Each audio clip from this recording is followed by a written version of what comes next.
Hello bookworms! Today I'm going to be filming the Harry Potter spells book tag, and I was tagged to do this by Jess from Jess Reads Books. I have been really enjoying her channel very much lately, and she's been posting a video every single day in September, which has become like a nightly routine of mine to watch it while I'm making dinner, and I just really love her videos. And she also really loves Stephen King, and I feel like she's the only booktuber that I've ever watched that talks about Stephen King like all the time. And I have not read any of his books except for On Writing, which is his one nonfiction book, and I've always wanted to read more of his, so her channel has been a really good resource of potential places to start. But anyway, I'm going to get into the questions, and I believe that you are not supposed to use Harry Potter as the answer for any of these because it would just be too easy, but here we go. The first one is Expecto Patronum, a childhood book that is connected to good memories, and for this I would have to go with the Goosebumps series by R.L. Stine. I absolutely loved Goosebumps books. I was like completely addicted to them, and I owned all of them when I was young, and I really always looked forward to any time that I would visit my grandma because we would walk to the bookstore together and she would pick up a new copy of a Goosebumps book for me. So that is like a really special memory, and I just love that series, and I think it's why I have such an appreciation for like spooky things, even though now going back they're like pretty terrible, but I loved them when I was a kid. The next question is Expelliarmus, a book that took you by surprise, and for this I'm going to go with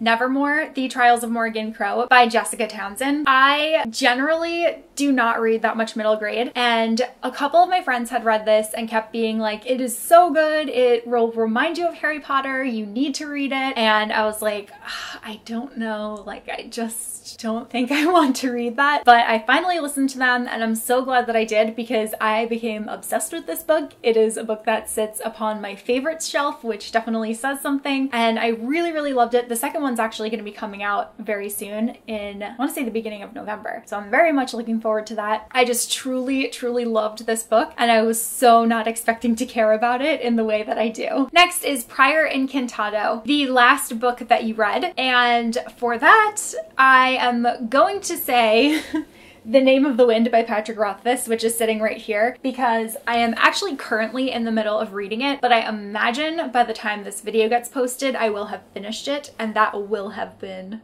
the last book that I will have read. Number 4 is Alohamora, a book that introduced you to a genre that you never considered before. And for this, I don't actually still have a copy of it, but I'm going to go with the Royal series by Aaron Watt because I had never read New Adult before, but I heard that those books were something that I would enjoy, and there was like a slight Cinderella-esque aspect to it, so I decided to pick them up, and I ended up really enjoying them. I thought they were really fun books, and I had never read New Adult before. They're by no means like good books, they're just like trashy fun books, so that opened me up to that genre, and I've since read a little bit more, but I still really haven't read that much New Adult, but that was like the newest genre that I've read in a while because I've always been pretty open to reading like anything as long as the writing is good. Number 5 is Riddikulus, a funny book that you have read, and for this one I'm going to go with Simon versus the Homo sapiens Agenda by Becky Albertalli. Obviously the overall message of this book is not at all funny, but there was just so much humor in here, and Simon's personality just like totally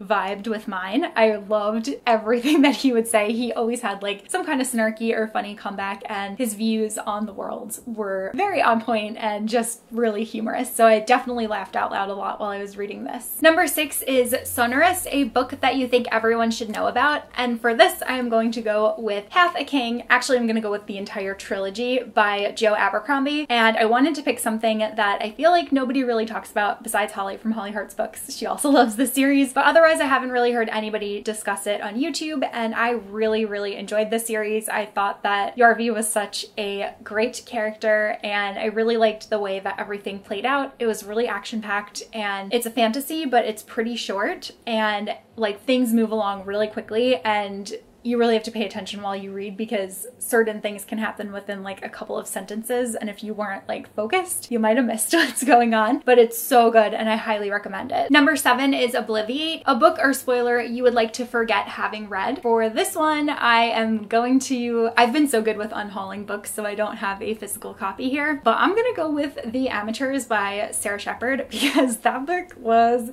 terrible. There's nothing else to say. It just was not good. And I've heard that it only gets worse.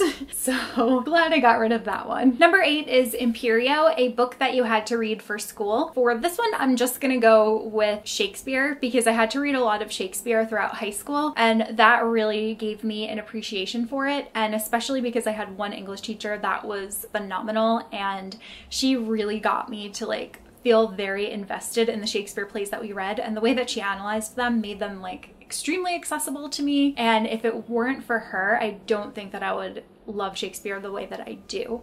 So I'm very thankful to her for that. The historical ones are not my fave, but I do like the comedic plays and some of the tragedies, even though they like kill me. Number 9 is Crucio, a book that was painful to read. And for this, I'm going to go with Lord of Shadows by Cassandra Clare. And it's not because it was a painful experience, because I really loved the book. It's because of what happened at the end of the book. That was too much. That was too much for my heart to handle. And then on top of that, we're not getting Queen of Air and Darkness until the end of this year in December. So having that ending and then not having Queen of Air and Darkness anywhere in my like immediate vicinity to pick it up, it hurt. So that's why this one was painful. Number 10 is Avada Kedavra, a book that could kill. Interpret that as you will. So I am interpreting that as a book that could literally kill you, and I'm going with my arc of The Priory of the Orange Tree by Samantha Shannon, because this is almost 900 pages. And